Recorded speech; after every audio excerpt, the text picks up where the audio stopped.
السلام عليكم ورحمة الله وبركاته. الحمد لله جعل الشمس والقمر بحسبان والنجم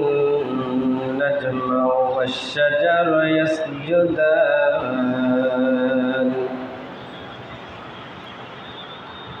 وفضل زمانا على زمان وفضل مكانا على مكان وعلى الإنسان على الإنسان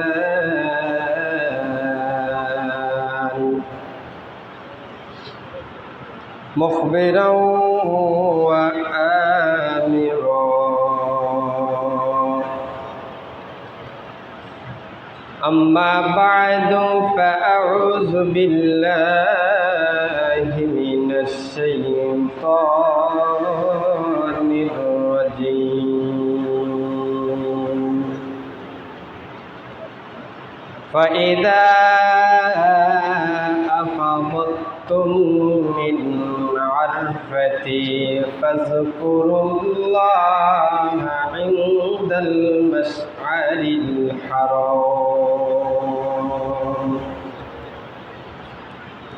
وعن ابن عباس رضي الله تعالى عن الفضل بن عباس قال أردف رسول الله صلى الله عليه وسلم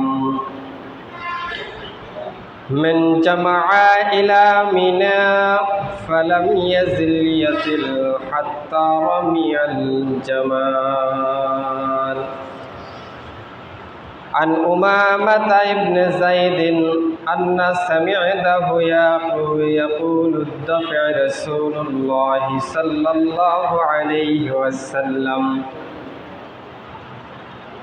من عرفة حتى إذا كان بالشعاب نزل فبالا ثم توزى ولم يصبح الوضوعا فقلت صلاة يا رسول الله فقال الصلاة أمامك فرقبا فلما جاء المزدلفة نزل فتوزى فأسبغ الوضوء ثم أقيمت الصلاة فالصلاة المغرب ثم آنف كل إنسان بغير من مزنين في مزيله ثم أقيمت العشاء فصلى ولم يصل بينهما أو كما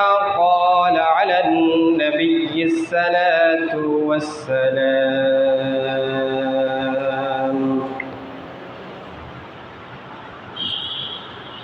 সম্মানিত মুআজ্জাজ মুসল্লিয়ানে কেরাম আল্লাহ তাআলার দরবারে লাখ কোটি শুকরিয়া জ্ঞাপন করছি যে আল্লাহ রাব্বুল আলামিন পবিত্র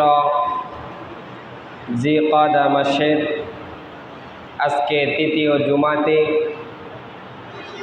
আপনাকে আমাকে দুনিয়ার বিভিন্ন প্রকারের মায়াজাল বেড়াজাল থেকে হেফাজত করে আল্লাহ তাআলার ঘর মসজিদে আসার এবং বসার সুযোগ দান করেছেন সেই মহান মালিকের দরবারে অন্তরের অন্তরস্থল থেকে কালিমাতুশ শুকর যাপন করি, সকলে বলি আলহামদুলিল্লাহ। অজস্র কোটি দরুদ ও সালাম নাজিল হক বিশ্বের মানবতার মুক্তির দিশারি জনাবে মুহাম্মদ রাসূলুল্লাহ, সকলে মুহাব্বতেন বলি সাল্লাল্লাহু আলাইহি ওয়াসাল্লাম। মুহতারাম হাজিরিন, বিগত কয়েক জুমাতে আমরা হজ সম্পর্কে আলোচনা শুনে আসতেছি। সেই ধারাবাহিকতার কে বজায় রেখে আমরা গত জুমায় আলোচনা শুনেছি হজের ফজিলত এবং তাৎপর্য সম্পর্কে। আজকে আমি আলোচনা করব হজ কিভাবে আদায় করতে হয়, পাশাপাশি নবীজি সাল্লাল্লাহু আলাইহি ওয়াসাল্লামের ঐতিহাসিক বিদায় হজের ভাষণ সম্পর্কে সবিস্তারে আলোচনা করার চেষ্টা করব। ওয়ামা তাওফিক ইল্লা বিল্লাহ। মোহতারাম হাজিরিন, প্রথমেই আমরা জেনে নিব হজের প্রকারভেদ। আমরা যে বাইতুল্লাহ শরীফের হজ পালন করতে যাই, এ হজ যের কোনো প্রকারভেদ আছে কি না এটা আমাদের অনেকের জানা আছে, অনেকের নাই।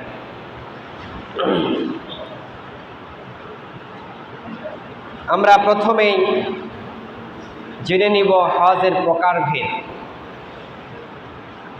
হজ মূলত 3 প্রকার। একটা হজকে বলা হয় হজ্জে তামাত্তু, আরেকটা হজকে বলা হয় হজ্জে কিরান, আরেকটা হজকে বলা হয় হজ্জে ইফরাদ। উপরোক্ত 3 প্রকার হজের মধ্যে সর্বোত্তম হজ হচ্ছে হজ্জে কিরান, এরপর তামাত্তু, এরপর ইফরাদ। এই 3 প্রকার হজের মধ্যে সবচাইতে কষ্টসিদ্ধ হজ হচ্ছে হজ্জে কিরান। হজ্জে কিরান কষ্টও বেশি, জাযাও বেশি। হজ্জে কিরান সম্পর্কে ফিকহের কিতাবে হানাফি মাযহাবের সর্বাধিক নির্ভরযোগ্য কিতাব হেদায়া, এই হেদায়া প্রথম খণ্ডে 151 পৃষ্ঠায় আছে ওয়াসিফাতুল কিরানি আন্না ইয়াহিল্লা বিল উমরাতি ওয়াল হজ্জা মা মিনাল মিকাতি ওয়া ইয়াকুলু আকিবাতিস সালাত আল্লাহুম্মা ইন্নী উরিদুল হজ্জা ওয়াল উমরাতা ফায়াসিরুহুমা ইলা তাকাব্বালতুহুমা মিন্নি। হজ্জে কিরান বলা হয় উমরাহ ও হজের জন্য একসাথে ইহরাম বাঁধে এবং 2 রাকাত নামাজ পড়ে এই দোয়া পাঠ করবে, হে আল্লাহ, আমি হজ ও উমরার ইচ্ছা পোষণ করেছি, অতএব আপনি উভয়টিকে আমার জন্য সহজ করে দিন এবং কবুল করুন। তারপর এক উমরার ইহরামের একই ইহরামের মাধ্যমেই উমরা এবং হজ উভয়টি সম্পন্ন করা হয়, এটাকে বলা হয় হজ্জে কিরান। প্রথমে মক্কা মুকাররমা গিয়ে উমরা আদায় করা, অতঃপর এই উমরা দ্বারাই, এই ইহরাম দ্বারাই হজ্জের দিনগুলো পর্যন্ত অপেক্ষা করা, হজ সম্পূর্ণ হওয়া পর্যন্ত। মনে করেন হজ্জে কিরান কোনো ব্যক্তি যদি নিয়ত করে ফেলে, তাহলে মিকাত, যেহেতু বাংলাদেশ সহ ভারত পাকিস্তানের এদের মিকাত ইহরাম বাঁধার স্থান হচ্ছে এলামলাম। এই এলামলাম এমন একটা স্থানের নাম যেখান থেকে হজের ইহরাম বাঁধতে হয়। আমরা যাই প্লেনে যাওয়ার কারণে ওই স্থানে থামানোর কোনো সিস্টেম নাই, এজন্য আমাদের ইহরাম পড়তে হয় এয়ারপোর্ট থেকে, অথবা কেউ চাইলে নিজের বাসা থেকেও পরে যেতে পারবে। এই ইহরাম যে বাঁধছে হজের কার্যক্রম শেষ না হওয়া পর্যন্ত, যেদিন থেকে প্লেনে উঠছে সেদিন থেকে শুরু করে 13ই জিলহজ পর্যন্ত, হজ সমাপ্ত না হওয়া পর্যন্ত একই ইহরামে ওমরা এবং হজ করা একটা কষ্টসাধ্য বিষয়, কষ্টের বিষয়, এই জন্য এটাকে বলা হয়েছে হজ্জে কিরান। ধরেন কোনো ব্যক্তি 1 মাস আগে ওমরা করে সেই স্থানে পৌঁছে গিয়েছে এহরাম পরে। এই এহরামে প্রথমে গিয়ে সে ওমরা আদায় করবে। ওমরা আদায়ের পরে হজের কার্যক্রম আসার আগ পর্যন্ত এই এহরাম ভাঙতে পারবে না। এই এহরামের মাধ্যমে হজ আদায় করতে হবে, এটাকে বলা হয় হজ্জে কিরান। এই 3 প্রকার হজের মধ্যে সবচাইতে দামি এবং মূল্যবান হজ হচ্ছে হজ্জে কিরান। নাম্বার 2, হজ্জে তামাত্তু।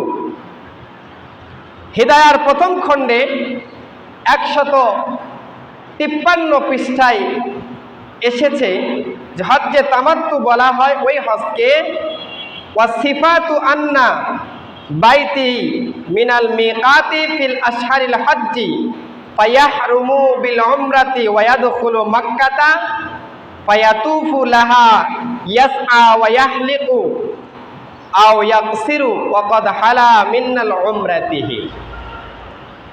হেদায়াত হানাফি মাযহাবের নির্ভরযোগ্য কিতাব হেদায়া গ্রন্থে আছে যে হজ্জের মাস সমূহের মধ্যে নির্দিষ্ট মিকাত থেকে শুধু উমরার নিয়তে ইহরাম বাঁধবে এবং মক্কা শরীফে পৌঁছে তাওয়াফ, সাই, মাথা মুন্ডিবে অথবা চুল খাটু করে উমরা আদায় শেষ করবে।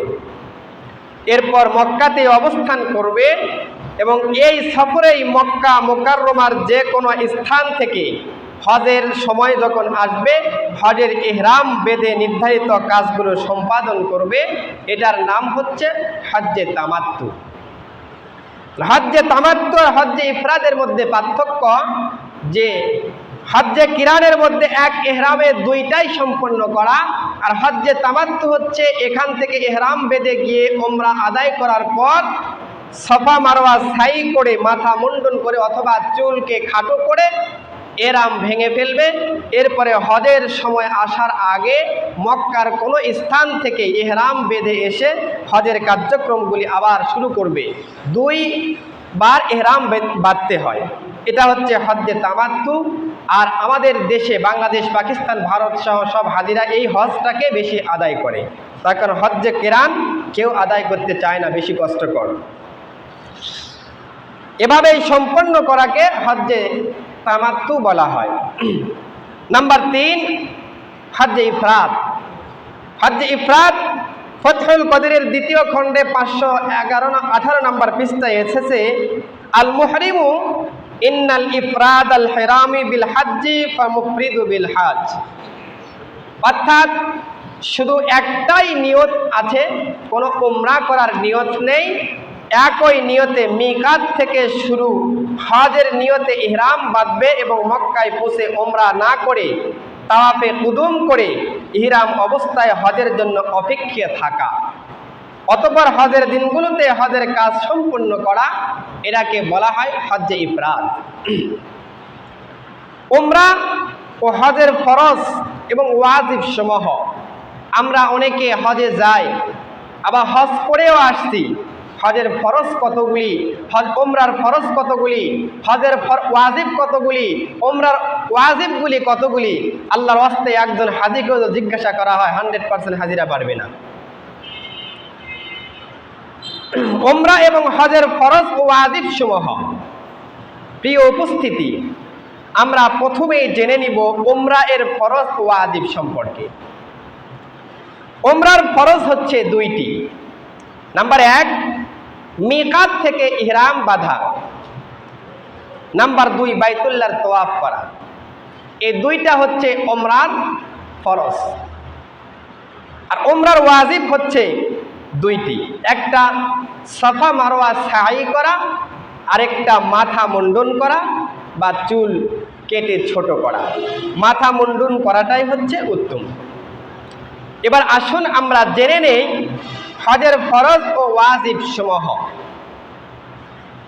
হজের ফরজ হচ্ছে ফিকহে হানাফির প্রসিদ্ধ কিতাব বাদায়ে সানায়া এর 2য় খণ্ডে 125 নম্বর পৃষ্ঠায় এসেছে যে হজের ফরজ হচ্ছে তিনটি। 1 নম্বর মিকাত থেকে ইহরাম বাঁধা, 2 নম্বর উকুফে আরাফা, আরাফার ময়দানে অবস্থান করা তথা জিলহজ মাসের 9 তারিখে অবস্থান করা আরাফাতের ময়দানে, এটাকে আরবিতে বলা হয় উকুফে আরফা, আরফাতে অবস্থান করা। এটা একটা হজের ফরজ। হজের 3 নম্বর ফরজ হচ্ছে তাওয়াফে ইফাজা করা, যা তাওয়াফে জিয়ারাহ বলে বিবেচিত হয়, যাকে তাওয়াফে জিয়ারত বলা হয়। হজের ওয়াজিব সম্পর্কে বাদায়ে সানায়ে কিতাবের 2য় খণ্ডে 133 পৃষ্ঠায় এসেছে, আস-সাইউ বাইনা সাফাই ওয়াল মারওয়া ওয়াল ওকুফু বিল মুজদালিফাতি রামিল জিমার ওয়াল হালাকু ওয়া তাকসিরুত তাওয়াফি বিস সদর, তাওয়াফি সদর। অর্থাৎ হজের ওয়াজিব হচ্ছে 6টি। হজের ওয়াজিব 6টি। নাম্বার 1 উকুফে মুজদালিফা বা মুজদালিফায় অবস্থান করা। হারাম শরীফের আশপাশে একটা ময়দান আছে, যে ময়দানকে বলা হয় মুজদালিফা। এই মুজদালিফাতে অবস্থান করা হচ্ছে ওয়াজিব। কোনো ব্যক্তি যদি হজের ফরজ আদায় করেছে কিন্তু এই ওয়াজিব জায়গা উকুফে মুজদালিফা, মুজদালিফায় অবস্থান করে নাই, তাহলে ওই ব্যক্তির হজ হয়ে যাবে, কিন্তু হজের মধ্যে একটি ত্রুটি ওয়াজিব তরক হয়ে যাওয়ার কারণে তার উপর একটি কুরবানি ওয়াজিব হয়ে যাবে। অনুরূপভাবে 2 নম্বর হচ্ছে সাফা মারওয়া সাই করা ওয়াজিব। হজের ওয়াজিবের মধ্যে প্রথম হচ্ছে মুজদালিফায় অবস্থান করা, নাম্বার 2 সাফা মারওয়া তাওয়াফ করা, নাম্বার 3 নির্দিষ্ট দিনগুলোতে নির্ধারিত সময়ে জমরায়ের রজম অর্থাৎ পাথর নিক্ষেপ করা, শয়তানকে পাথর নিক্ষেপ করা, এটা হচ্ছে 3 নম্বর ওয়াজিব কাজ। নাম্বার 4 তামাত্তু হজ বা কিরান হজ আদায়কারীদের জন্য হজের কোরবানি করা। যদি কোনো ব্যক্তি হজ্জে তামাত্তু করার ইচ্ছা করে এবং হজ্জে কিরান করার ইচ্ছা করে, তাহলে তার উপর একটা কোরবানি আদায় করা ওয়াজিব হয়ে যাবে, এটা একটা ওয়াজিব। নাম্বার 5 মাথা মুন্ডন করা অথবা চুল খাটো করা। নাম্বার 6 তাওয়াফে সদর করা, অর্থাৎ বিদায়ী তাওয়াফ যেটাকে বলা হয়। এটা মিকাতের ভিতর যাদের বাড়ি তাদের জন্য নয়, বরং যারা মিকাতের বাহিরে একটা স্থান আছে, মক্কার একটা এরিয়া, এই এরিয়াতে ঢোকার আগে ইহরাম বাঁধতে হয়। ইহরাম এই মিকাতের ভিতরে যে সমস্ত ব্যক্তিগুলি আছে, এই সমস্ত ব্যক্তির জন্য তাওয়াফে সদর নয়, বিদায়ী তাওয়াফ নাই। এই মিকাতের বাহিরে যে সমস্ত ব্যক্তিরা হজ করতে যায় তাদের জন্য আছে বিদায়ী তাওয়াফ। এই মিকাত, বরং যারা মিকাতের বাহির থেকে আগন্ত ব্যক্তি, শুধু তাদের জন্য এই তাওয়াফে সদর বা তাওয়াফে বিদা করা। জিলহজ মাসের 8 তারিখ থেকে 12 তারিখ পর্যন্ত হজের আমল সমূহ। প্রিয় উপস্থিতি, উপরোক্ত 3 প্রকার হজের মধ্যে হজ্জে কিরান খুবই কঠিন এবং ফজিলতপূর্ণ। অধিকাংশ মানুষই সাধারণত হজ্জে তামাত্তু করে থাকে। তাই আমরা নিম্নে হজ্জে তামাত্তু এর মধ্যে হজের কাজগুলো কিভাবে আদায় করব তা সহজে বোঝার জন্য 8 জিলহজ থেকে 12 জিলহজ পর্যন্ত 5 দিনের আমলগুলো আমি সংক্ষেপে আপনাদের সামনে তুলে ধরার চেষ্টা করব। 8 জিলহজের আমল মিনায় অবস্থান করা। প্রিয় উপস্থিতি, যেহেতু 8 জিলহজ 8 তারিখ থেকে হজের কার্যক্রম শুরু হয়ে যায়, তাই আমরা সেখানে থেকেই শুরু করছি। জিলহজ মাসের 8 তারিখে সূর্য উদয়ের পর সকল হাজি মক্কা থেকে ইহরাম পরিধান করে মিনার উদ্দেশ্যে রওনা হবে। 8 তারিখে ইহরাম পরিধান পুরুষ ও মহিলা প্রত্যেককে নিজ নিজ হোটেল থেকে করতে পারবে, তবে মসজিদে হারামে গিয়ে ইহরাম পরিধান করাই হচ্ছে উত্তম। তবে বর্তমান অধিকাংশ মানুষ হোটেল থেকেই ইহরাম বাঁধে।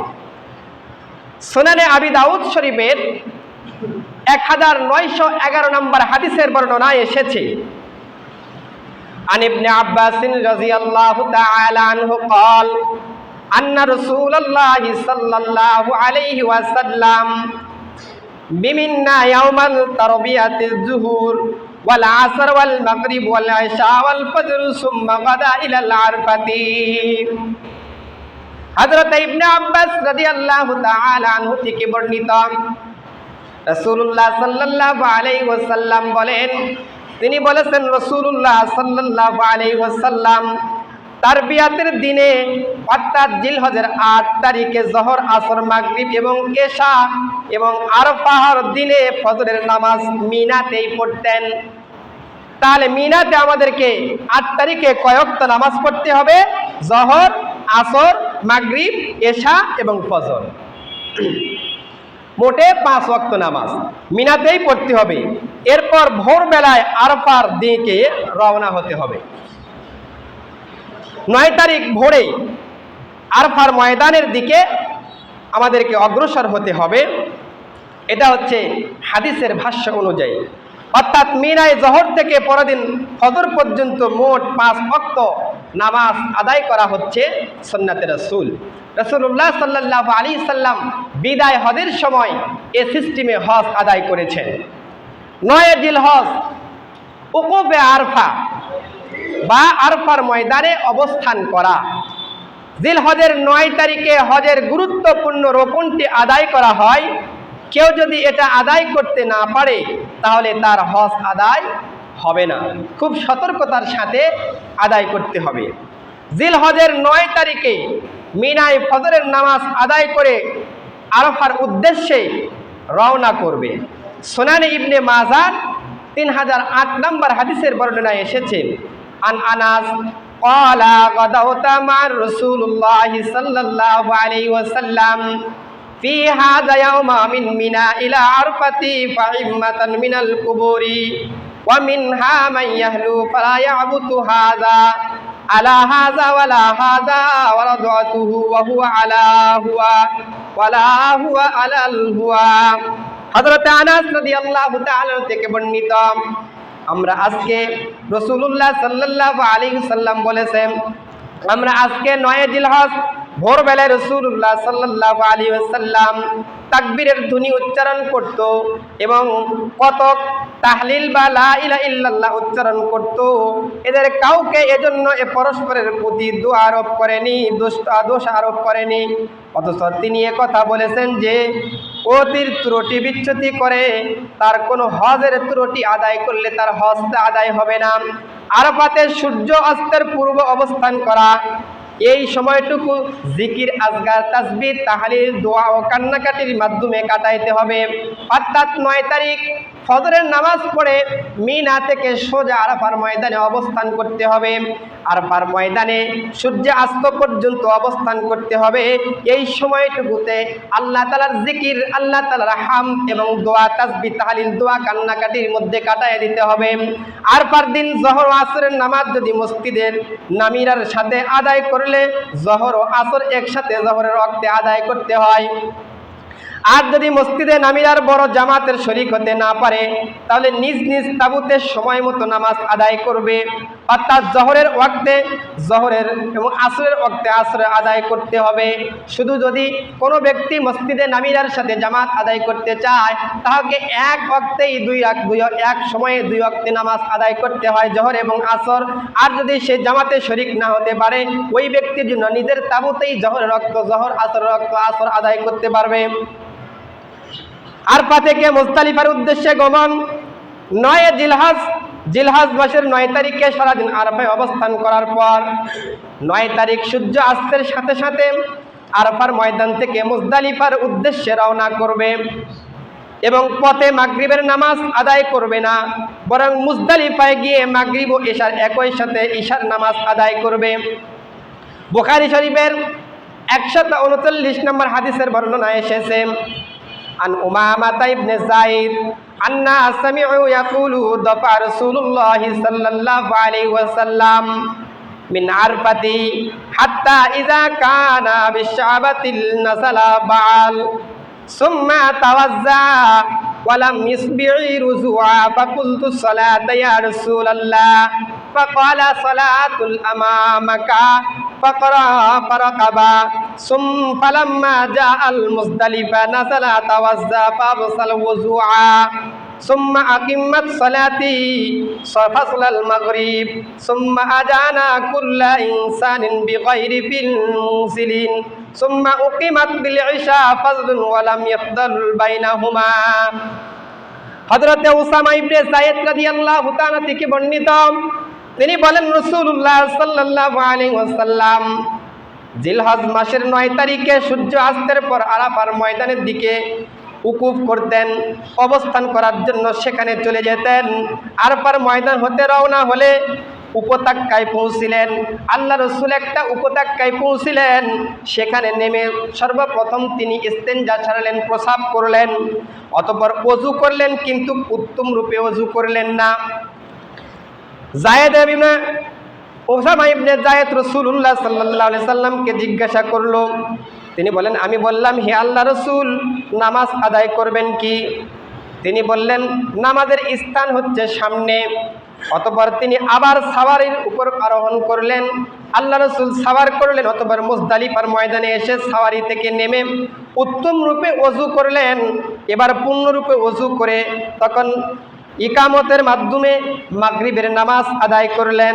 তিনি মাগরিবের নামাজ আদায় করলেন, অতঃপর সকলে তাদের অবতরণ স্থলে নিজ নিজ উট বসিয়ে দিলেন। পুনরায় আবার ইশার একামত দেওয়া হলো এবং নামাজ আদায় করা হলো। আল্লাহ রসুল সাল্লাল্লাহু আলাইহি সাল্লামের সাহাবী উসামা ইবনে যায়েদ বলেন, আল্লাহ রসুল সাল্লাল্লাহু আলাইহি সাল্লাম মাগরিব এবং ইশার নামাজ একসাথে এক ওয়াক্তের মধ্যে পড়েছে। এটা হচ্ছে এই দুই নামাজের মধ্যে মাঝখানে আল্লাহ রসুল অন্য কোনো নফল বা সুন্নত কোনো নামাজ আদায় করে নাই। অতঃপর তিনি ইশার নামাজ আদায় করলেন, এই উভয় নামাজের মধ্যে কোনো নামাজ আদায় করলেন না। অর্থাৎ হযরতে নবী করিম সাল্লাল্লাহু আলাইহি ওয়াসাল্লাম এবং সাহাবীগণ মুজদালিফায় মাগরিব ও ইশার নামাজ এক ওয়াক্তে আদায় করলেন। মুজদালিফায় অবস্থান করা ওয়াজিব। মুজদালিফায় মসজিদে মাশআরিল হারামের কাছাকাছি অবস্থান করা হচ্ছে উত্তম। এই মুজদালিফার ময়দানে এক কোণের মধ্যে একটা মসজিদ আছে, মসজিদের নাম আছে মসজিদুল আশআরিল হারাম। এই মসজিদে মাশআরিল হারামের কাছাকাছি অবস্থান করা হচ্ছে সবচাইতে উত্তম।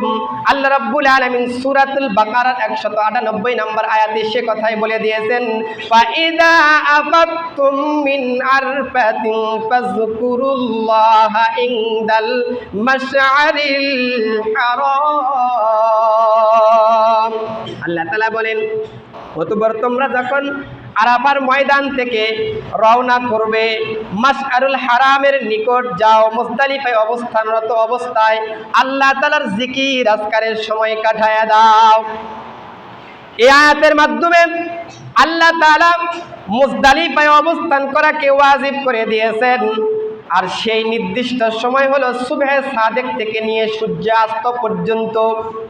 এরপর 10 জিলহজ তথা 10 জিলহজ কোরবানির দিন সময়ের আমল। মোহতারাম হাজিরিন, এই দিনটিকে বলা হয় ইয়াউমুন নাহার, অর্থাৎ কুরবানির দিন। এটি হজের সবচেয়ে গুরুত্বপূর্ণ ব্যস্ততম দিন। হাজিরা এই দিনে 4টি মৌলিক কাজ সম্পন্ন করে, যা ইহরাম ত্যাগের এবং হজ সম্পন্ন করার পথে অত্যন্ত গুরুত্বপূর্ণ বিষয়। নাম্বার 1, জমরায়ে ওকবাতে পাথর নিক্ষেপ করা। হাজী সাহেবান সূর্য উদয়ের পর মুজদালিফা থেকে জমরায়ে ওকাবার নিকট রওনা করবে। এই 3টি জমরার প্রথমে সবচাইতে বড় মসজিদে হারামের দিক থেকে সবচেয়ে পিছনের দূরে অবস্থিত, যেটাকে বলা হয় জমরায়ে আকাবা, অর্থাৎ বড় শয়তান। এই বড় শয়তানের 7টি করে কঙ্কর নিক্ষেপ করতে হয়। প্রত্যেকটি নিক্ষেপের সময় আল্লাহু আকবার বলা সুন্নাত। এই পাথর নিক্ষেপের আগ পর্যন্ত তালবিয়া পাঠ করবে। কিন্তু কোন ইমাম বলেছে যতক্ষণ পর্যন্ত 7টি পাথর কঙ্কর নিক্ষেপ করা না হচ্ছে ততক্ষণ পর্যন্ত তালবিয়া পাঠ করবে। কিন্তু সহিহ হাদিসের আলোকে বলা যায় যে প্রথম যখন রমিয়ে জেমার করবে, প্রথম শয়তানকে যখন পাথর মারা শুরু করবে, পাথর মারা যেই শুরু করবে ওই অবস্থাতে তালবিয়াকে বন্ধ করে দিবে, আর তালবিয়া পড়তে হবে না। এই পাথর নিক্ষেপ করার আগ পর্যন্ত তালবিয়া পাঠ করবে, কিন্তু প্রথম পাথর নিক্ষেপের সাথে সাথে তালবিয়া বন্ধ করে দিতে হবে, এরপর আর তালবিয়া পড়া যাবে না। জামে তিরমিজির 918 নম্বর হাদিসের বর্ণনায় এসেছে, عن ابن عباس رضي الله تعالى عنه قال عن الفضل ابن عباس قال أردفتني رسول الله صلى الله عليه وسلم من جمعتي إلى من فلم يزل يا ليتني حتى رمي الجمار। ফাজাল ইবনে আব্বাস থেকে বর্ণিত, তিনি বলেন মুজদালিফা হতে মিনা পর্যন্ত রাসূলুল্লাহ সাল্লাল্লাহু আলাইহি ওয়াসাল্লাম আমাকে তার বাহনের পিছনে বসিয়ে এনেছেন। জমরায়ে আকাবার কঙ্কর মারা পর্যন্ত তিনি অবনত তালবিয়া পাঠ করেছেন, অর্থাৎ জমরায়ে আকবার কঙ্কর নিক্ষেপ করার পর তালবিয়া পাঠ করা বন্ধ করে দিয়েছেন। এই হাদিসের বর্ণনায় ইমাম তিরমিজি রহমাতুল্লাহ আলাইহি রাসূলুল্লাহ সাল্লাল্লাহু আলাইহি ওয়াসাল্লামের বিশেষজ্ঞ সাহাবী অপারগ আলিমদের মতে হজ পালনকারী জমরায়ে আকবার ও কঙ্কর মারার শেষ না হওয়া পর্যন্ত তালবিয়া পাঠ বন্ধ করবে না, এই অভিমত ইমাম শাফি এবং ইমাম ইসহাক রহমাতুল্লাহ তাআলা আলাইহির। মুহতারাম হাজিরিন, নাম্বার 2, হজের দিনে 4টি কাজ সম্পূর্ণ করতে হয়, তার মধ্যে 1 নাম্বার হচ্ছে রমিয়ে জেমার, শয়তানকে পাথর নিক্ষেপ করা। নাম্বার 2, কুরবানির পশু জবাই করা। হজ্জে কিরান এবং হজ্জে তামাত্তু পালনকারীদের জন্য কুরবানি করা ওয়াজিব। এই কুরবানি মিনায় বা হারাম শরীফের যে কোনো স্থানে করতে পারবে। আল্লাহ তাআলা সূরা বাকারার 196 নম্বর আয়াতে কথা ঘোষণা করে দিয়েছেন, ফামান ইত্তাবাআ বিল উমরাতি ইলাল হাজ্জি ফামাস্তাইসারা মিনাল হাদি। যে ব্যক্তি হজের সাথে উমরার সুবিধা ভোগ করবে, অর্থাৎ হজ্জে তামাত্তু এবং হজ্জে কিরান করবে, তার জন্য সহজলভ্য হলো কুরবানি করা তার উপর জরুরি। এই আয়াতের আলোকে কুরবানি ওয়াজিব সাব্যস্ত হয়ে যায়। 3 নাম্বার, 10 জিলহজের 3 নাম্বার গুরুত্বপূর্ণ কাজ হচ্ছে চুলকে কর্তন করা বা মুন্ডন করা। কুরবানির দিনে হাজিগণের 3য় গুরুত্বপূর্ণ ওয়াজিব আমল হলো মাথা মুন্ডন করা বা চুল কাটা। পুরুষদের জন্য উত্তম, তবে কেউ যদি কাটতে চায় তাহলে কমপক্ষে 4 দিক থেকে 1 ইঞ্চি পরিমাণ চুল কাটতে হবে। মহিলারা সম্পূর্ণ চুলের অগ্রভাগ থেকে 1 ইঞ্চি পরিমাণ চুল কেটে ফেলবে। চুল কাটার পর ইহরামের সকল নিষিদ্ধ কাজ হারাম হয়ে যায়, শুধু স্ত্রী সহবাস ছাড়া। রাসূলুল্লাহ সাল্লাল্লাহু আলাইহি সাল্লামের সাহাবী হযরতে আনাস রাদিয়াল্লাহু তাআলা থেকে একটি হাদিস বর্ণনা আছে। হাদিসটি মুসলিম শরীফের 3043 নম্বর হাদিসের বর্ণনা এসেছে, আন্না রাসূলুল্লাহ সাল্লাল্লাহু আলাইহি ওয়াসাল্লাম আতা মিন্নি ফাতাল জামরাতি ফারাজমাহা সুম্মা আন্না সুম্মা রামি ওয়া নাহনু সুম্মা ক্বালা ফিল হালাল হালকুন খুজ ওয়াল আশআরি ইলা জানাবাতিল আইমান ইলা আখিরিল হাদিস।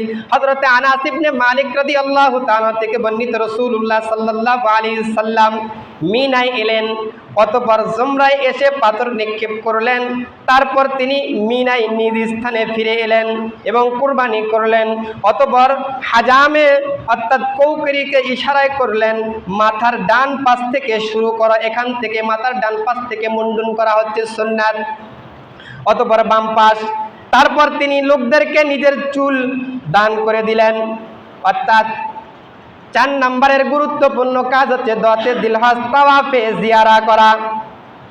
সূরা হজের 29 নম্বর আয়াতে এসেছে, অতঃপর যারা হজ করে তারা যেন তাদের মলিনতা দূর করে এবং নিজেদের মান্যত পূরণ করে নেয় এবং আতিকের বাইতুল আতিক পুরাতন গৃহ কাবা শরীফকে তারা প্রদক্ষিণ করে।